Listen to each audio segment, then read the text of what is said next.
At the dinner table, my brother Dylan raised his glass and smiled. "I'll be moving in with Lauren next week." Everyone nodded, pleased, as if the decision had already been made. No one had asked me. Not a single word of consent. My house, my sacrifices, reduced to a convenient fix for someone else's mess. That night, I didn't just say no. I dropped a truth that stopped the room cold. What came next shattered the roles we'd always played. I wasn't the silent, dependable daughter anymore. And this time, the fallout was exactly what my family needed. My name is Lauren, and I'm 41 years old. I live alone in a quiet corner of Nashville's northern suburbs, tucked away in a modest home that I bought with every ounce of sweat, sacrifice, and self-worth I've accumulated over the past 2 decades. I'm a senior real estate consultant, efficient, independent, respected. To outsiders, I'm the picture of success. But beneath it all, I'm a woman forged not from encouragement, but from neglect. My story didn't begin with applause. It began in the shadows. Growing up, my mother often called me too stubborn for my own good. If I cried, I was dramatic. If I stood up for myself, I was disrespectful. In contrast, my younger brother Dylan, 3 years my junior, was the sensitive one. He could scream, sulk or fail, and he'd still be wrapped in sympathy. He just feels things more deeply, like Mum used to say, as if that granted him immunity from responsibility. Meanwhile, I was the one expected to adapt, adjust and stay silent.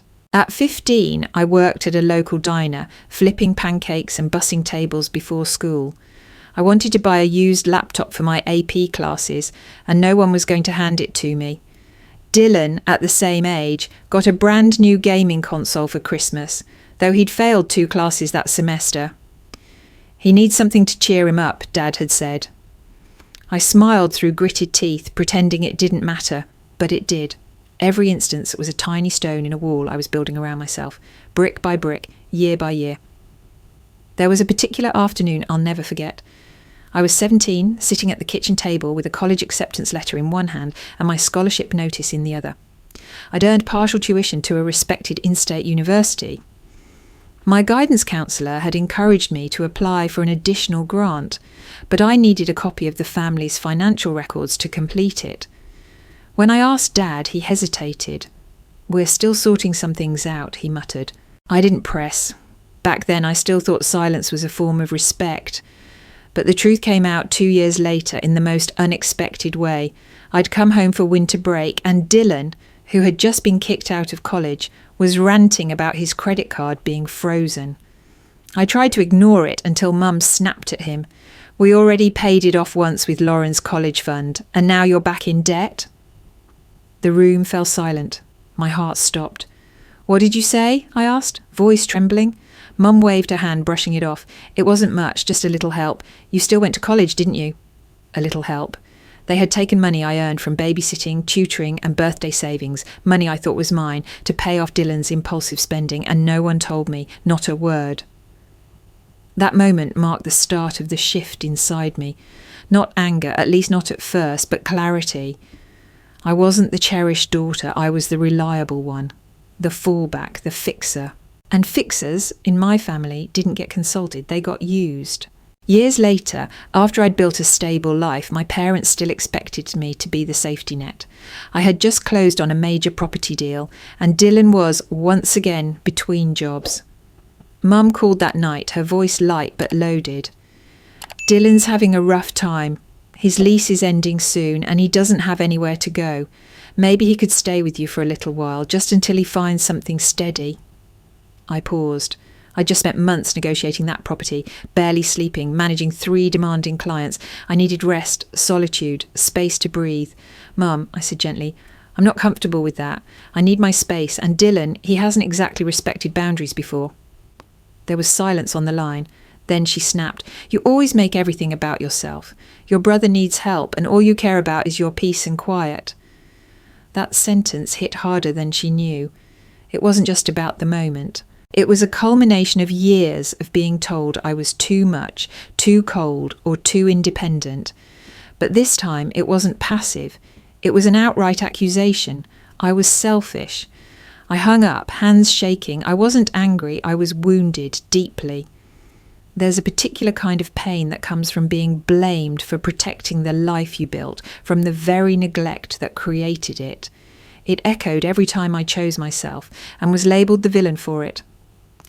I went to bed that night staring at the ceiling, remembering all the moments I had bent backwards for this family, all the birthdays I skipped because I had double shifts, the loan I gave my dad to repair his car when I was fresh out of college, the countless times I cleaned up Dylan's messes quietly without praise, because that's what family does. But the moment that finally unravelled me came unexpectedly during a visit home. I was helping Mum clean the garage, sorting through old papers and boxes. She handed me a dusty folder. "You can toss these, college junk," she said absently. Curious, I opened it. Inside was an unopened envelope, yellowed at the edges, but still sealed. It was addressed to me from a prestigious university I dreamed of attending back in high school. My heart raced. I had applied, of course, but they never responded. Or so I'd thought. I tore the envelope open.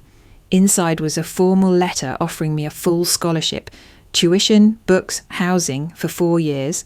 My breath caught. I read the letter twice to make sure it was real. I turned to Mom, shaking. "Why didn't I ever get this?" She didn't look up.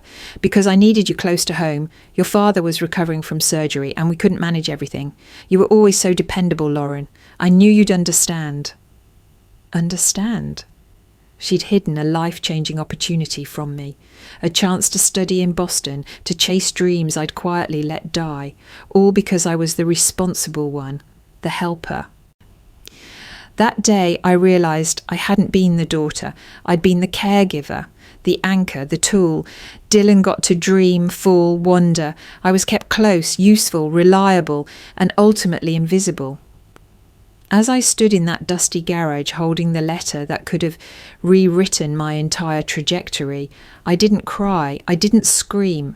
I simply folded the paper, placed it back in the folder and walked away. But something inside me changed that day, a seed of resolve. I wouldn't be the fallback anymore. I wouldn't be the one always expected to give, fix, carry. That part of my life had ended the moment I read that letter. For most people, a house is just shelter, a place to sleep, store your things, maybe throw a dinner party or two. But for me, it was proof that I hadn't been broken by the years of emotional weight placed on me, that I could build something from nothing, even when love had conditions and support was always just out of reach. It took me 14 years. 14 years of commission checks, skipped vacations, second-hand furniture, and saying no to every luxury my co-workers enjoyed. I worked through the holidays. I missed weddings, reunions, even funerals.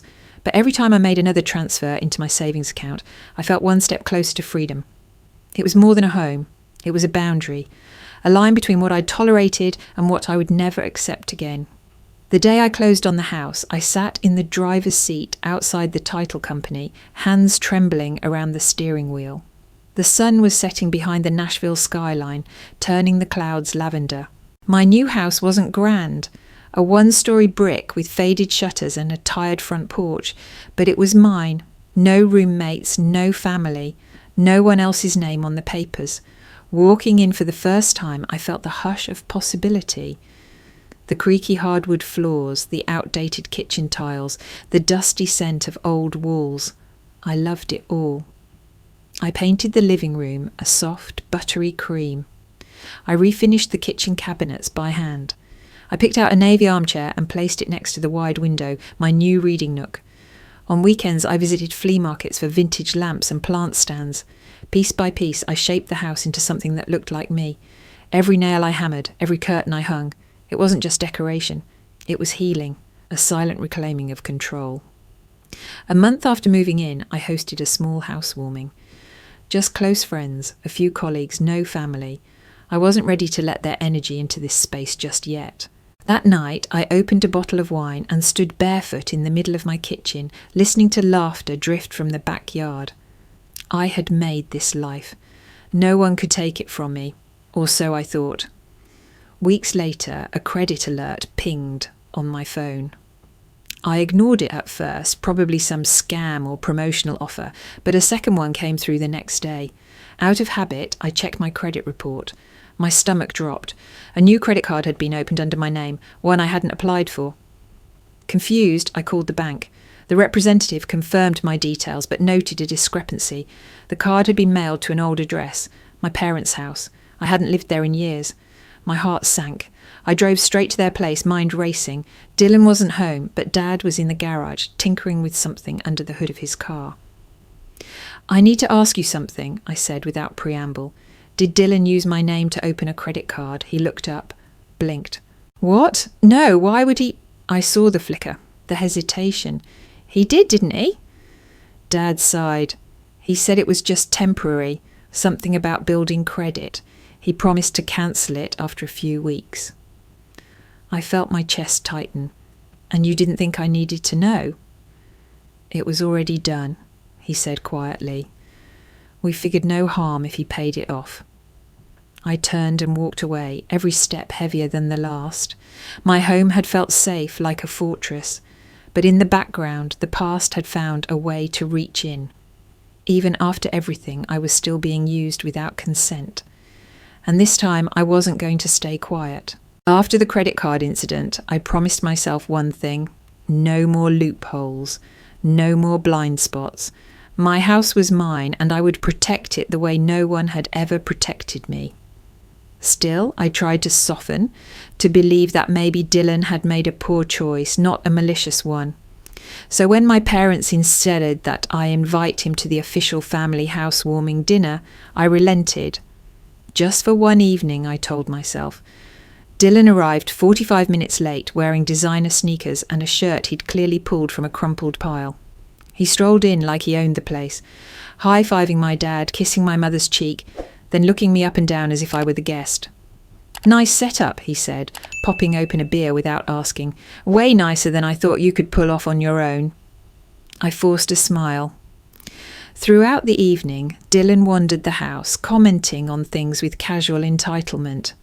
This bedroom would make a sick gaming room.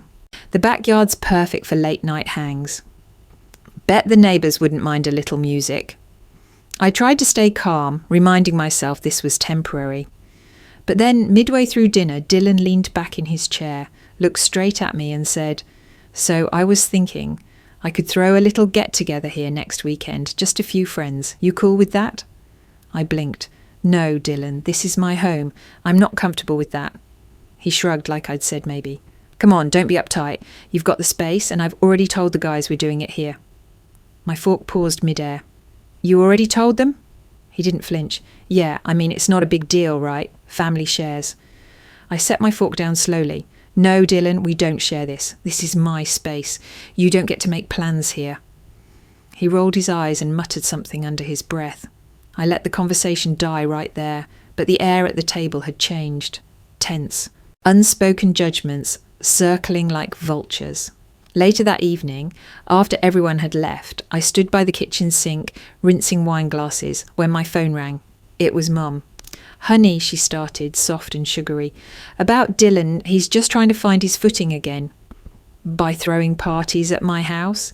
He needs a place to settle for a while, just until he gets back on his feet. He's been under so much pressure. Can't you help your brother out?" My jaw tightened. "Mum, I already said no. I can't. I won't." There was a pause. Then her voice dropped lower. "You always have boundaries, Lauren, but sometimes family is more important than rules." I hung up without responding, but something didn't sit right. The next morning I drove past my parents' house out of instinct. Dylan's truck wasn't there. I circled the block again. Still gone. A bad feeling began to brew. I went home, parked, and walked inside cautiously. The first thing I noticed was the hallway closet, half open with a duffel bag stuffed inside, not mine.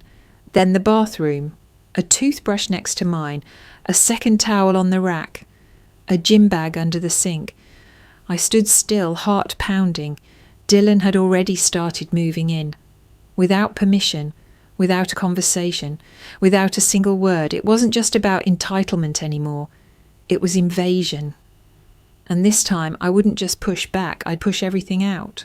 I didn't explode the moment I found Dylan's twine things scattered throughout my house. No, I walked into the guest bedroom, saw his sneakers lined up neatly along the wall, a phone charger plugged beside the bed, and a bottle of cologne on my dresser.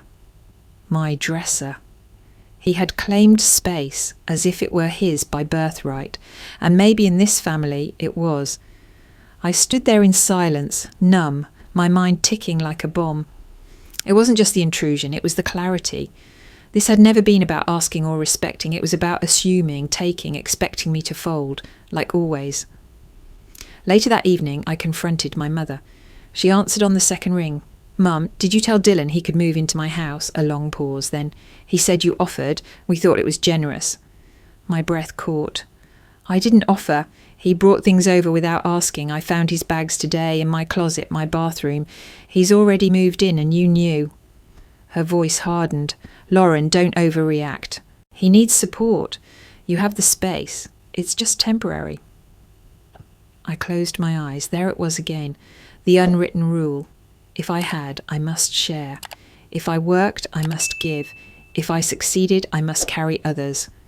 Because Dylan, poor Dylan, was delicate. "I want him out by the end of the week," I said, voice steady. "This isn't up for discussion." Mom scoffed. "He just got comfortable. You're being cruel." Cruel. That word echoed inside me like thunder cracking through glass. How easily the label shifted. I was generous when silent, cruel when I spoke. The daughter who never needed anything had no right to say no. I hung up. The next day, I came home from work to find Dylan lounging on the couch, eating chips and watching sports like he'd always belonged there. My living room, my couch, his shoes on my rug. "Hey," he said casually, "you got anything for dinner?" I didn't answer. I walked past him into the kitchen, poured a glass of water with shaking hands, and went straight to my bedroom. I locked the door and didn't come out until I heard him leave an hour later. That night I couldn't sleep. Every time I closed my eyes, I saw all of the moments I'd stayed quiet, through disappointments, slights, betrayals. My life had always been built around making others comfortable, even when it made me disappear. But I was done disappearing. The next morning I called a realtor friend. We met over coffee and I told her I wanted to list the house. Fast. She blinked. "You just moved in?" "I know," I said, "but it's not safe anymore, not emotionally, and the market's still hot. I'll come out ahead." We got to work, quietly. No family chatter. No announcements. I staged the house myself, made the photos perfect, filed the listing under a pseudonym to keep it off their radar. I worked in silence, fueled by a fire I hadn't felt since my early 20s. 1 week later, I got a full cash offer, above asking price, with a flexible close date. I accepted it. Then came the final twist, one I wasn't prepared for. I went to pick up takeout near my parents' neighbourhood and ran into Mrs. Whittaker, their long-time neighbour. She smiled wide. "So lovely of you to take Dylan in. Your mum said you insisted he move in to get back on track." My throat tightened. "She said I what?" Mrs. Whittaker chuckled. "Oh yes, she was so proud of how close you two are. Said you opened your doors with no hesitation. That's the kind of daughter every mother wishes for." I forced a smile, made an excuse and walked away. Fast. Back in my car, I stared at the steering wheel, the betrayal hitting like a freight train. They hadn't just invaded my home. They had rewritten the story. I wasn't just being used. I was being painted as the willing saviour again. But this time, the ending would be mine to write. The decision to sell the house wasn't impulsive. It was born from 1,000 tiny cuts, each one leaving a bruise deeper than the last. But it was the growing financial strain that finally forced my hand. The water heater broke first, followed by an electrical short in the kitchen. The roof, already aging, started leaking during a summer storm, staining the ceiling with ominous brown spots. Every repair came with a price tag, and after years of saving, I had little room for surprises. My emergency fund had already taken a hit after closing costs. I was stretching myself thin, and every phone call from a contractor felt like a warning bell that the piece I'd worked so hard for was cracking beneath my feet. I did the math, again and again. Even if I kept the house, I'd be sinking thousands into it just to maintain livability. I didn't have the energy or the patience to keep patching over damage that wouldn't stop. And now, with Dylan in the mix, it wasn't just the house that felt unstable. It was my autonomy, my safety, my ownership of the space that was supposed to be mine alone. Still, part of me hesitated.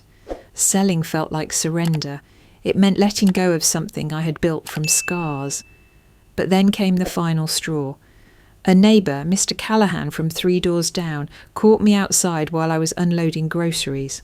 "Hey, Lauren," he said, lowering his voice. "Everything okay at your place? Looked like quite a party the other night." I blinked. "What party?" He raised an eyebrow. "Tuesday night.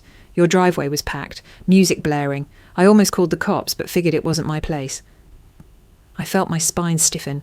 I hadn't been home Tuesday night. I'd been in Atlanta for a 2-day work conference. I clenched my jaw.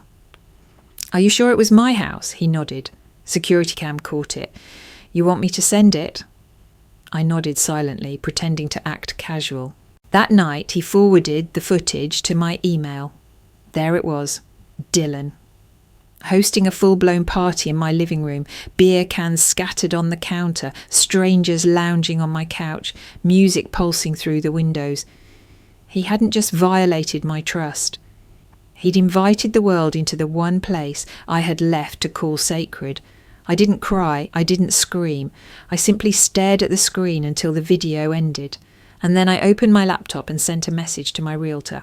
"Accept the offer, let's move forward." I didn't tell my parents, I didn't tell Dylan, I didn't even tell my closest friends. The house would be gone in less than 30 days, and I needed every one of those days to prepare for the sale, for the fallout, for the confrontation I knew would come the moment they realised I'd slipped the leash. I began packing at night, quietly, one box at a time, labelling things with vague notes in case anyone snooped. I took calls in the car, met the buyers under a different name, and signed paperwork while sitting in my office conference room on lunch breaks. The freedom in secrecy was unfamiliar but empowering. No guilt, no explanations, just action. The offer I'd accepted was generous, 5% above asking. The buyers were a young couple relocating from Boston, enchanted by the quiet Nashville suburb. They loved the reading nook, the backyard, the freshly painted cabinets. They didn't know the ghosts in the walls or the weight I'd poured into the foundation. As the closing date neared, I started detaching. I stopped watering the plants. I left the curtains drawn. I stopped picking up after Dylan. Let him wade through the mess he made. He didn't notice. He was too comfortable, too oblivious. And when I finally dropped the truth on the family, they would all feel what I'd felt for years, invisible. Because this time I wasn't asking for permission. I was taking my life back. Sunday dinners at my parents' house had become a ritual of tolerance. I went out of obligation, not warmth, always arriving at 6 p.m. sharp, bringing a bottle of red wine or a dessert from the bakery down the street.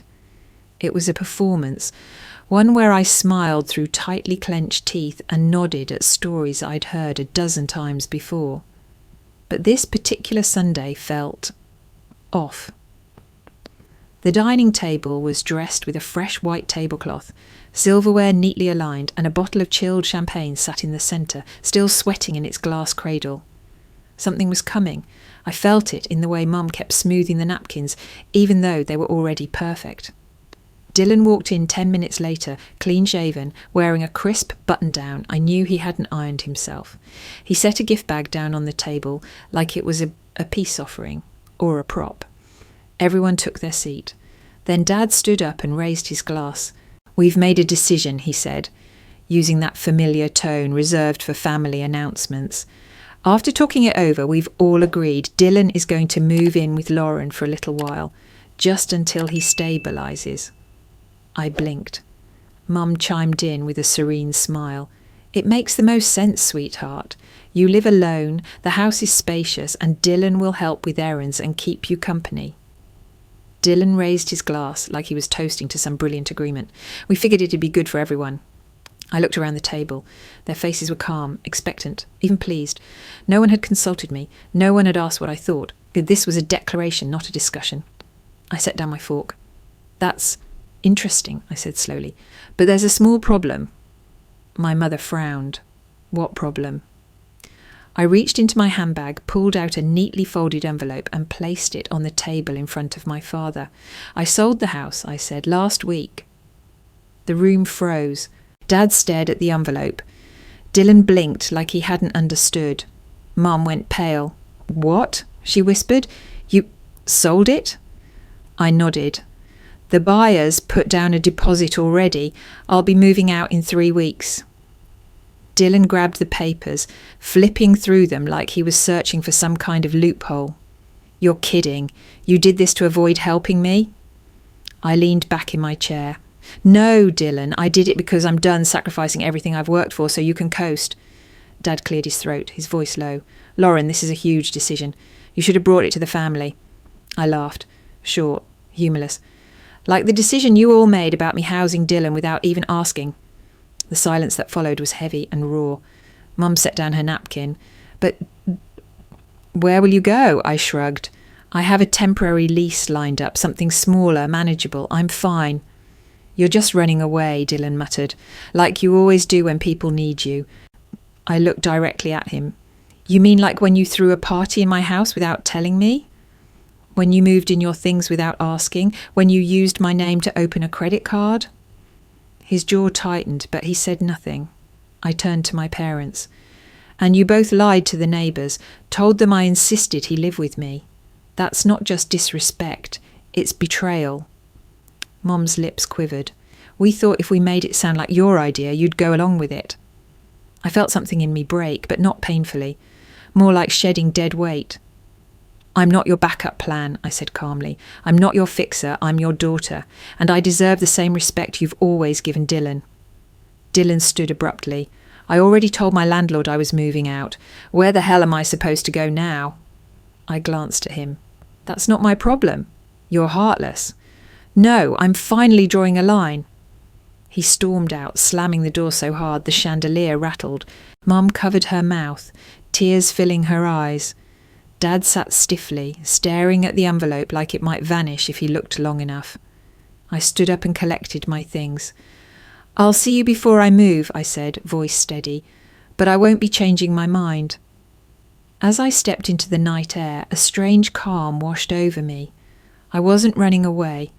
I was walking forward, finally on my own terms. The next evening, Dylan showed up at my house. He didn't knock gently or wait for an invitation. He banged on the door like it owed him something. When I opened it just enough to peer out, he was standing on the porch, arms crossed, jaw tight. You're unbelievable, he snapped. Hi, Dylan, I said flatly. You really sold the house just to cut me off. That's low, even for you. I stepped outside, pulling the door shut behind me. I sold the house because it was draining me, financially, emotionally, and because you turned it into a clubhouse when I wasn't even home. His eyes flared. That was one time.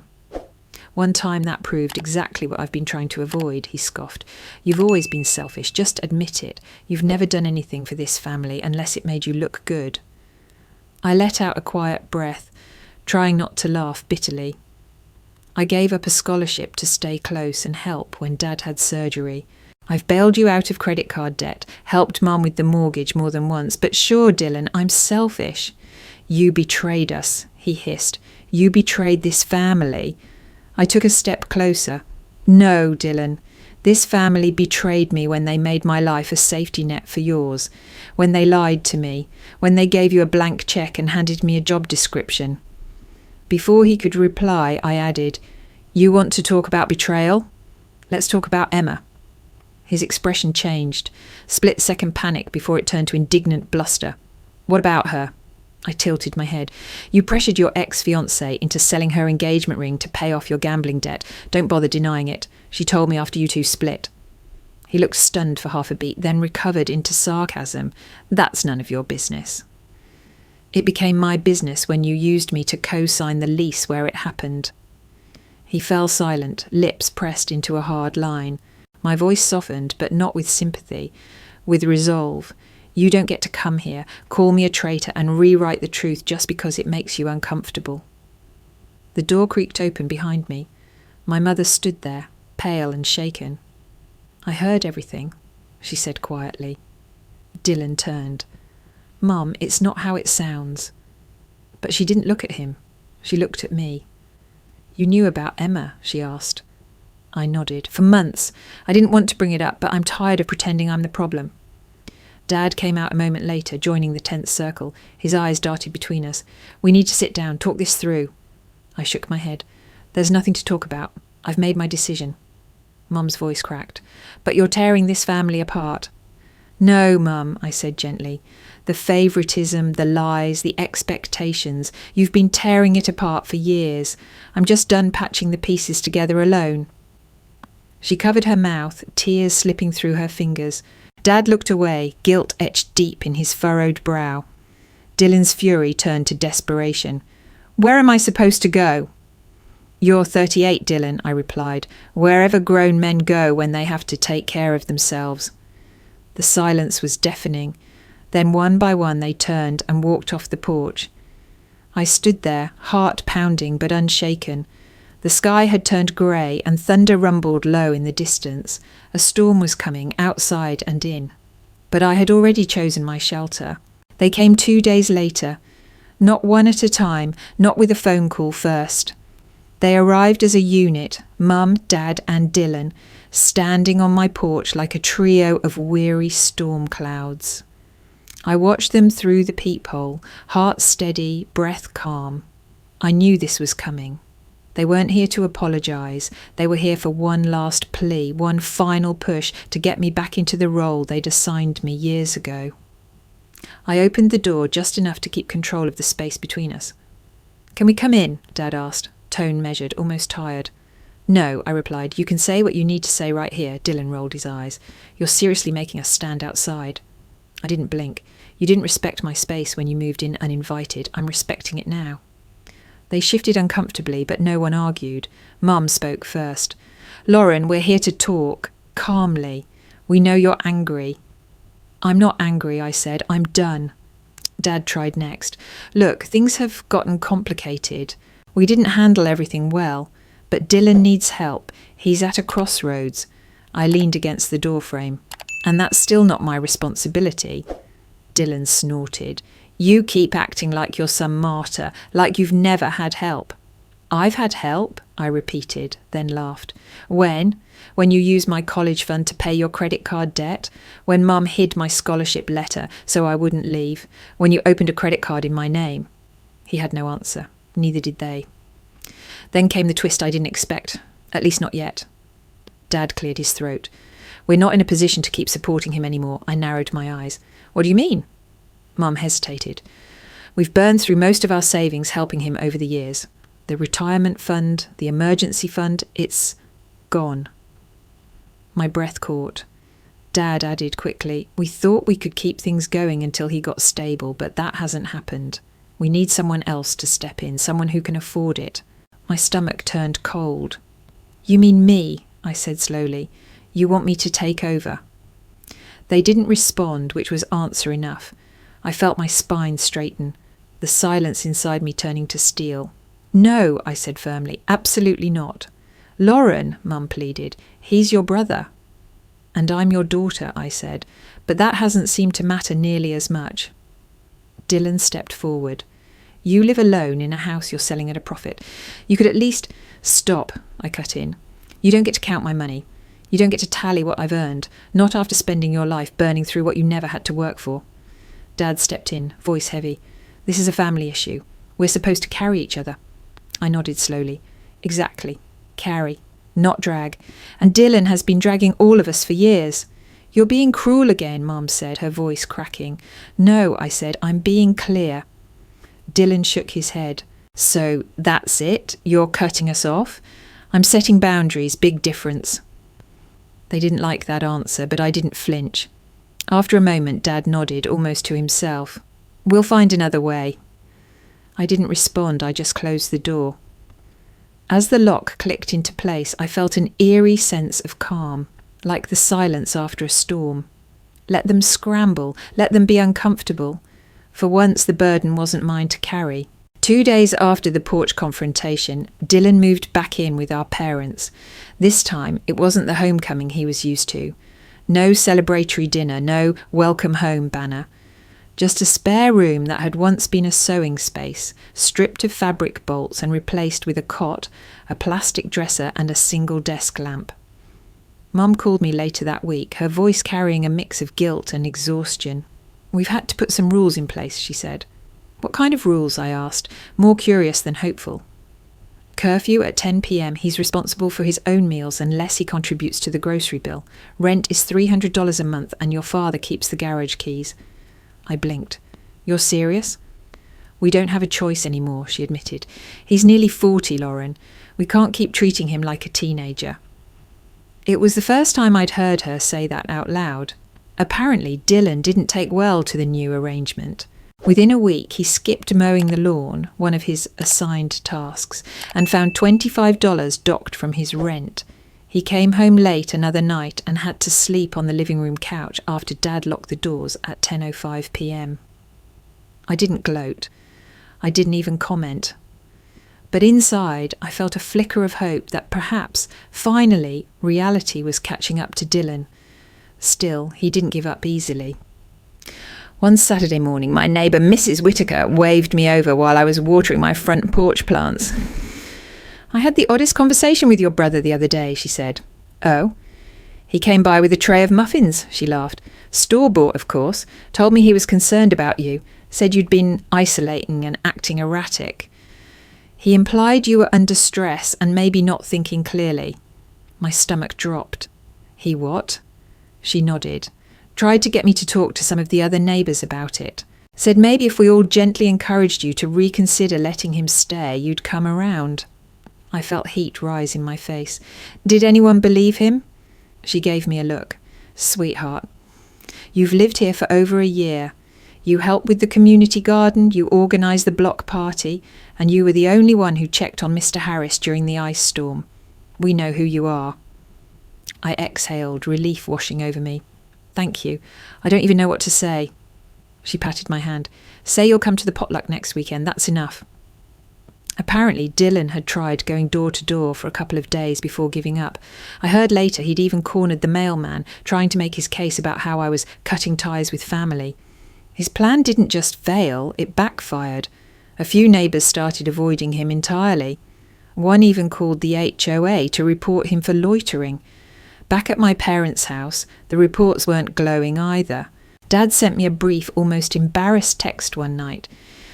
"We're revisiting our rules. Dylan's learning slowly, but it's a work in progress." I didn't respond, not out of spite, but because I was finally learning to keep my peace to myself. I spent my evenings packing, labelling boxes, and sipping chamomile tea on my nearly empty porch. The sun set earlier these days, casting warm golden light across the hardwood floor. The house felt lighter, not because it was emptier, but because the burden that had once haunted every corner was lifting. And for the first time in my adult life, I felt like the story of me was finally being written by me. By mid-September, Dylan had exhausted his usual playbook. The charm no longer worked. The guilt trips, the passive-aggressive silence, even the failed muffin diplomacy with my neighbours, it had all fizzled out. He was running out of options, and for the first time in his life he had to do what most adults had mastered long ago, figure it out. It started small, a job listing on a community board, a recommendation from a friend of Dad's who owed him a favour. Within a week, Dylan was clocking in at a local warehouse for the postal service, part-time, minimum wage, sorting packages in the back room. It wasn't glamorous, and it certainly wasn't his dream, but it was work. Mum mentioned it casually one evening in a voicemail. "He's exhausted," she said. "Half proud, half worried. He comes home covered in sweat and grease, but he doesn't complain much. It's strange, we've never seen him like this." I didn't reply, not because I didn't care, but because I wasn't sure what to feel. Relief? Cautious optimism? Resentment that it had taken so long and so much collateral damage to get here? Dylan's schedule kept him busy. Early mornings, 6-hour shifts, no more sleeping until noon or disappearing for days. He had to pay $300 in rent to our parents and now had to budget for gas, food, laundry, things that had always magically appeared before. One evening, Mum called again. This time her voice was softer, humbled. I just wanted to say, we're sorry, she began, for putting so much on your shoulders, for assuming you'd always be the one to fix things. I said nothing at first. The words, though overdue, didn't fall flat. They just needed a moment to land. I know we've made mistakes, she continued. We should have pushed Dylan to grow up sooner. We should have supported you better when you were younger. I sat down on the edge of my half-packed bed, staring at the walls I'd painted myself. Thank you, I finally said. That means more than you know. She sighed. We thought love meant shielding someone from pain, but I think we just kept him stuck. I nodded, though she couldn't see it. We all learned the hard way.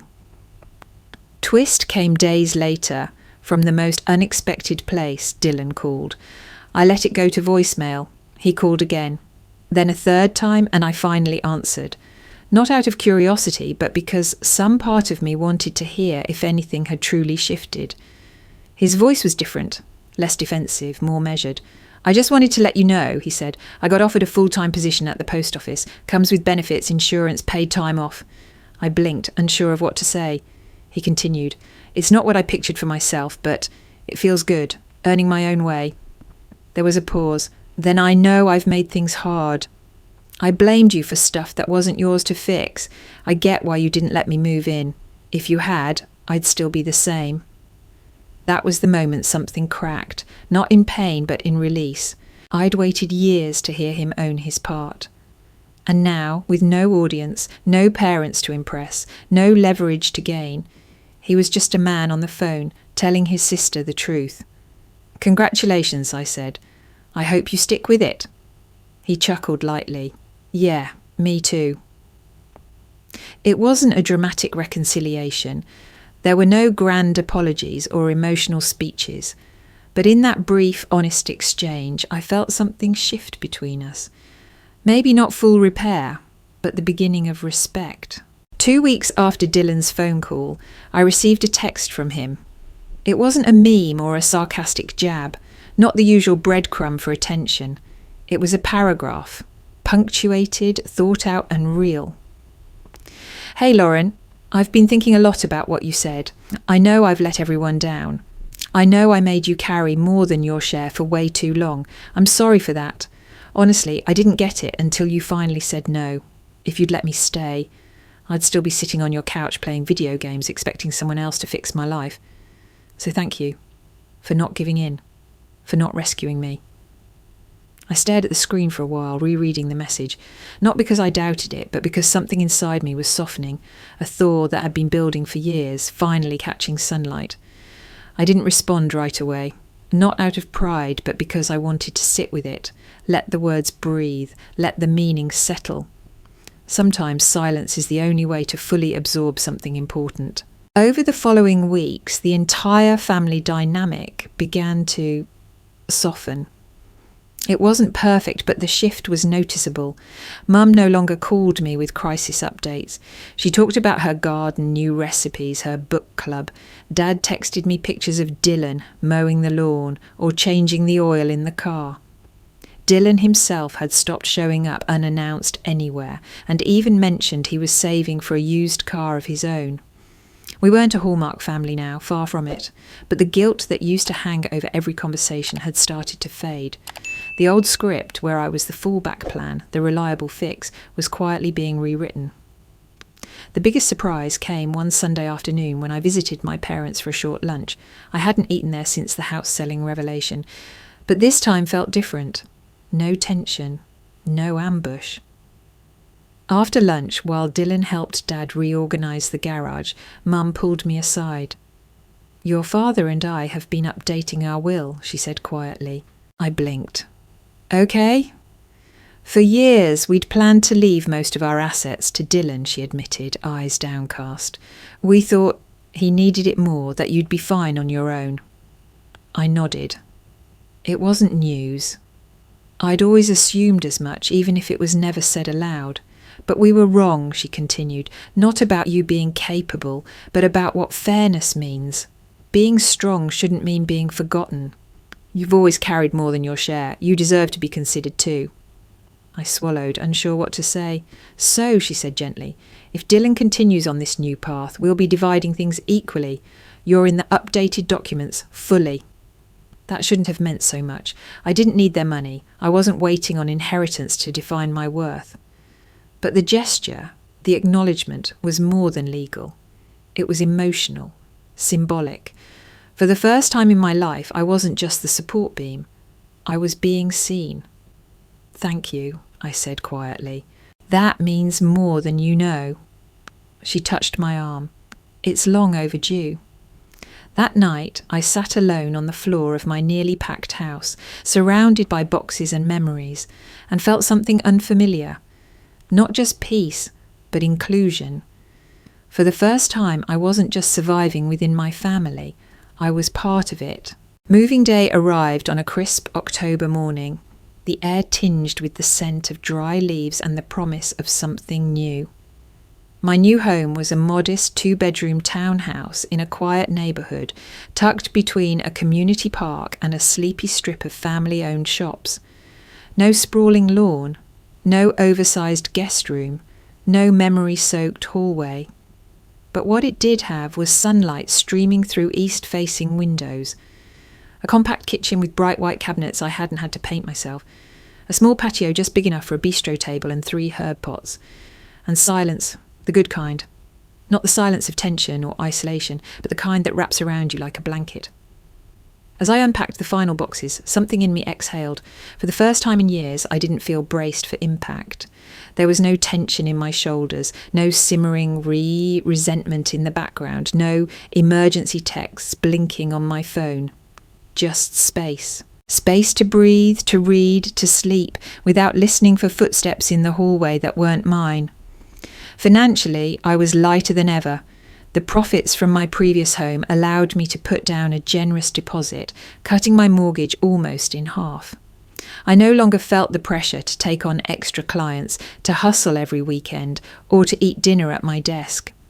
My new budget even included small joys, a pottery class on Wednesdays, an annual museum membership, and a savings plan for a solo trip to Italy, a dream I'd shelved years ago when life was too heavy to lift off the ground. I spent my weekends walking to the farmer's market, reading on the patio, or experimenting with pasta recipes I'd saved on my phone, but never had time to try. The house was quiet, but never lonely. It was exactly what I needed: manageable, peaceful, mine. One Saturday afternoon, as I was kneading dough for fresh bread, there was a knock at the door. I opened it to find Dylan. He stood there, holding a paper bag that smelled faintly of cinnamon and clove.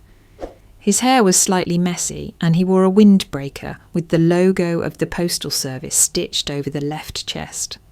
"Hey," he said. "Hey," I replied, cautious but calm. He held up the bag. "I made muffins, pumpkin spice, thought I'd drop some by." I raised an eyebrow. "You made these?" He grinned sheepishly. "With a boxed mix. But I added real pumpkin and cinnamon from scratch, so like halfway homemade." I stepped aside to let him in. He placed the bag gently on the counter, then looked around the townhouse. "This place suits you," he said. "It's smaller but warm. Feels like peace." I nodded. "That's exactly what it is." He paused, hands in his jacket pockets, eyes tracing the simple artwork on the walls. Then he turned to me. "Lauren, I never thanked you for saying no." I tilted my head. Most people would resent me for that. "Yeah, I did. At first," he admitted. "But looking back, if you'd let me stay, I never would have changed. I'd still be mooching off you, playing the victim. You forced me to grow up." His words were quiet but anchored, real. I offered him a seat and poured tea into 2 mismatched mugs. We sat at the little bistro table on the patio, sipping and listening to birdsong. For the first time, there was no tension between us, no bitterness, no roles to perform, just 2 adults, siblings, finally meeting on level ground. Thanksgiving came faster than I expected. For years, holidays had been emotionally loaded, a stage where family roles were reinforced like lines in a tired play. I was the responsible one, the together sibling who helped cook, cleaned up and fielded questions about Dylan's latest disaster. Dylan, in turn, would arrive late with empty hands and excuses, charming enough to keep the tension just below boiling. Our parents, oblivious or willfully blind, kept the meal moving like we were a normal family. But this year, something was different. A week before the holiday, Mum called and asked gently, "Would you come for a short dinner? No pressure, just something simple." I hesitated, not out of anger, but habit. Then I said yes. I wanted to see if the shift I'd felt these past few months had settled into something real. I arrived early, as usual, out of courtesy, not obligation.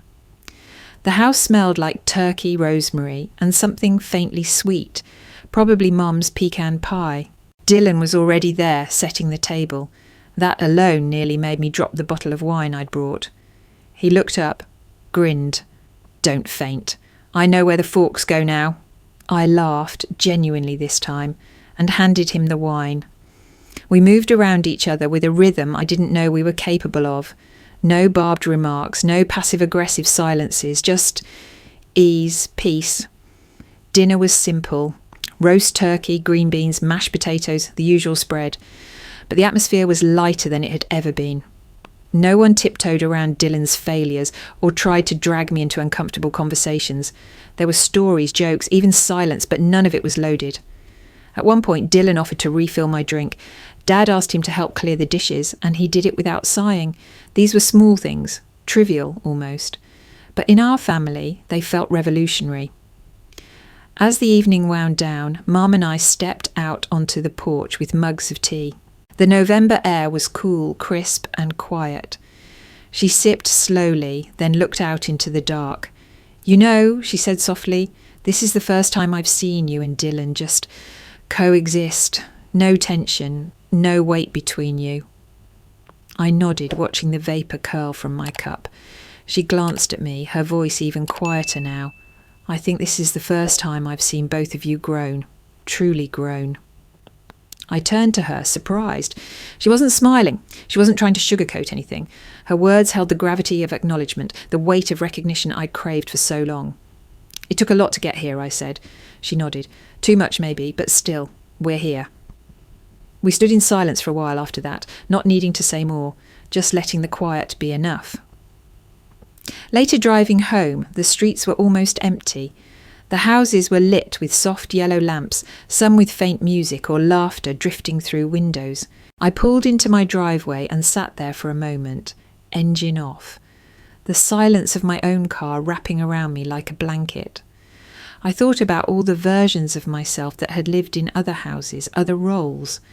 The daughter who tried too hard, who bent until her spine ached just to keep peace. The sister who smiled while being overlooked, carried weight without ever asking for help. The woman who kept building walls just to feel safe. And then I thought about the woman who had sold her dream house, not to run away but to take back her power. Who had drawn a line not just in the sand, but in stone. Who had risked family approval for the sake of her own sanity, and in doing so had taught them all something about accountability, growth, and the true meaning of love. I stepped out of the car, walked into my townhouse, and turned on the lights. The space greeted me like an old friend, quiet, uncluttered, wholly mine. I placed my keys in the bowl by the door, slipped off my shoes, and exhaled. And in that moment, a thought settled over me like a final punctuation mark. Peace doesn't come from what you hold on to. It comes from what you're finally willing to let go.